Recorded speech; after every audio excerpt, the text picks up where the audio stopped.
There is a lesson that almost every single one of us has been taught in life, either explicitly or subtly. A lesson that, it turns out, is a total lie. A lie that has gripped us all, that is sneaky and insidious.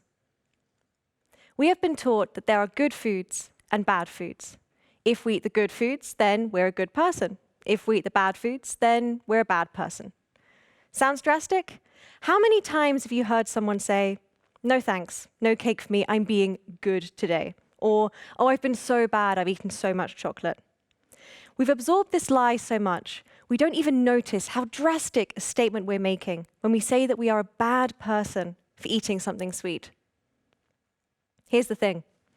Food doesn't have the power to make you a good or bad person. In fact, there are no good and bad foods. Food is context dependent, always. To one person, orange juice is too much sugar. To another, it's the only reliable way to ensure their kids get a portion of fruit every day and a source of vitamin C. To me, sticky toffee pudding isn't a bad food. It's a wonderfully sweet dessert that reminds me of my father who passed away. When I tell people all this, their reaction is often, "But what about bread? What about chocolate? What about?" There's an instant defensiveness, which I'm used to by now as a nutrition professional. Just so you know, I have an answer to every single food that someone throws at me, but I don't think this kind of back and forth is useful. Instead, my response is this. Does believing in good and bad foods help you? Do you feel better for it? Or does it simply produce feelings of guilt and shame? In my experience, it's usually the latter. Guilt is often seen as a negative emotion, a bad emotion, alongside others like anger, sadness, or jealousy. Like with food, these are emotions that we may have been taught are bad and should be avoided. Boys don't cry. Don't get angry, you know I hate it. Stop crying or I'll give you something to cry about. These lessons teach us to push down these emotions, to avoid them, and we have found plenty of ways to do that very well. When we start to internalize these black and white ideas, our self-worth becomes dependent on being good. And that's when things start to go wrong. Okay, hold on a second. I am a registered nutritionist, a nutrition counselor. So how did we get here? This is not what I was expecting when I studied nutrition. But the more time I spend with people and food, the less time we spend talking about food. So many conversations in clinic keep coming back to emotions. I'm an emotional eater. That's a phrase I hear on a weekly basis in clinic, and every time I hear it, I want to reply, "Of course you are.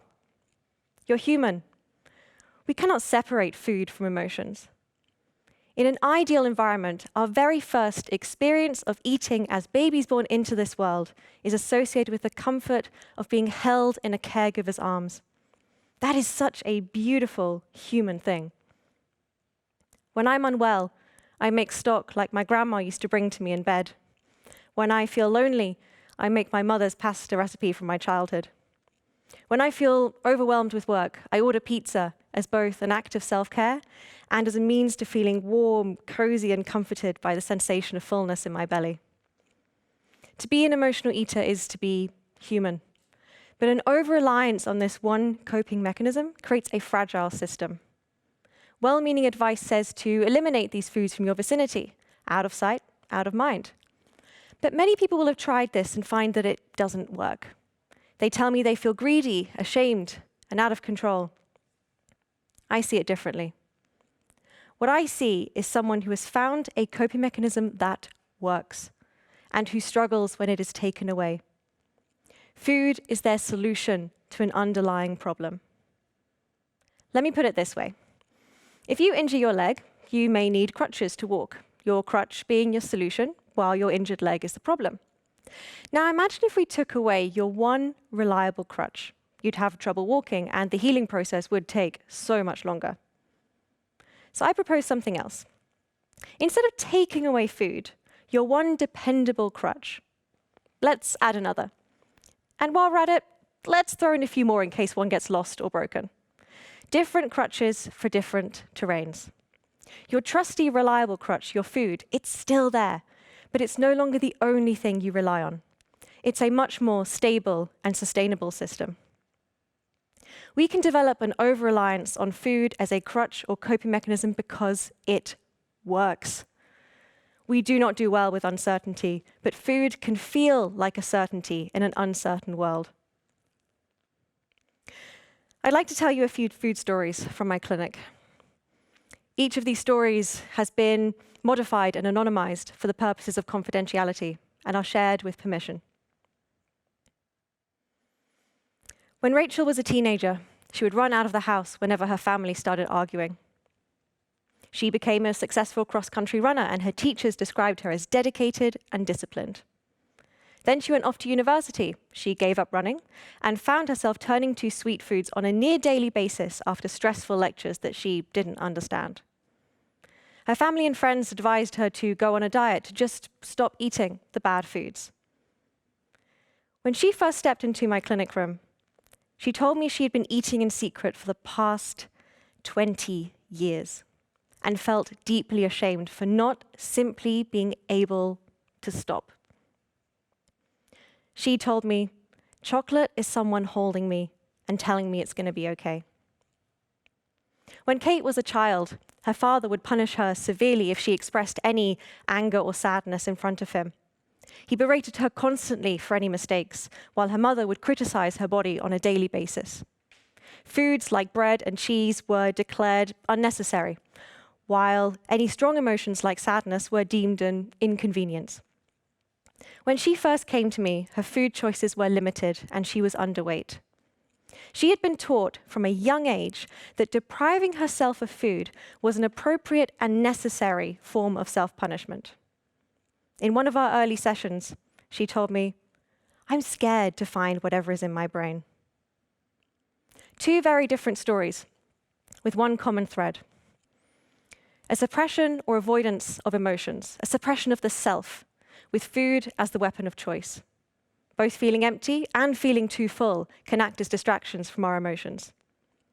A familiar pattern I see is this. You feel a strong emotion like anxiety or anger, so you eat to push that emotion down.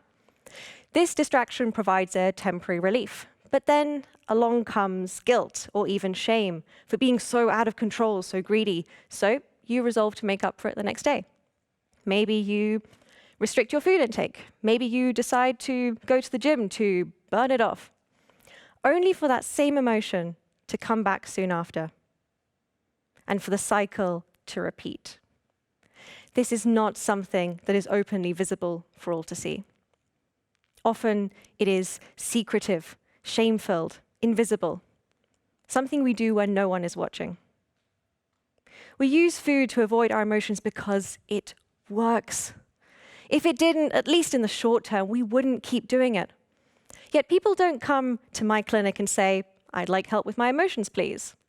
They come to me, a nutrition counselor, because of the unintended consequences of their emotional eating. Most commonly, they describe the shame of gaining weight. Weight that society tells them is a moral failing on their part, that is unacceptable, that they have to lose in order to have worth. I don't help them to lose weight.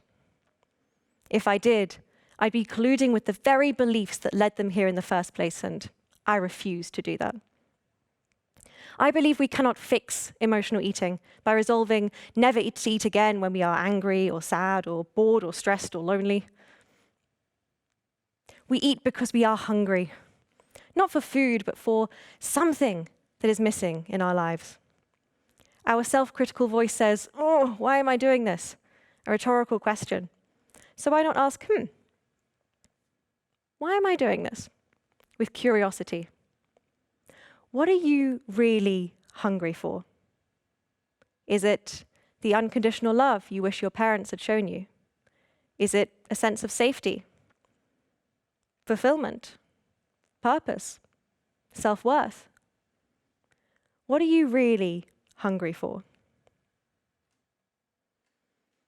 Once we are able to recognize that hunger, to understand the conditions of worth that were placed on us, whether it's I am only loved if I am thin, or if I feel angry, then I am bad and I need to be punished, we can start the process of unlearning those lessons and replacing them with new ones. We can learn to recognize, sit with, and express our emotions in constructive ways. This process is not always an easy one.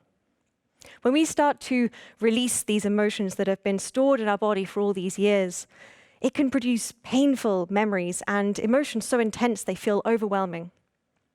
When I asked one of my clients to sit quietly, rather than frantically eating or cleaning and eating until she felt sick, she returned the following week with a story about an ex-partner who she depended on for validation and who made her feel worthless. These were emotions and experiences she had avoided for years, and it was painful for her.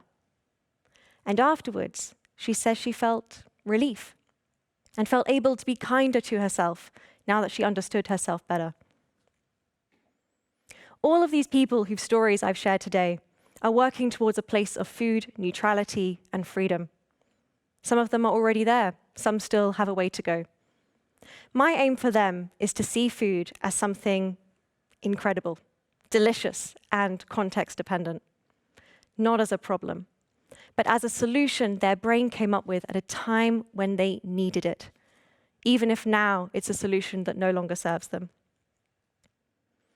They are letting go of the lie that there are good foods and bad foods, good emotions and bad emotions, something that is more important now than ever as we navigate incredible uncertainty. So the next time you reach for chocolate, or order a pizza, or enjoy your comfort food of choice, please consider this. By eating to soothe and comfort ourselves, we have not failed. We haven't been greedy. We are not bad people. We have given ourselves a small gesture of care and support in a time where we receive little from others. We deserve to understand ourselves better, to honor our hunger, to treat ourselves with kindness, and not to beat ourselves up for seeking comfort in food, because we are simply being human. Thank you.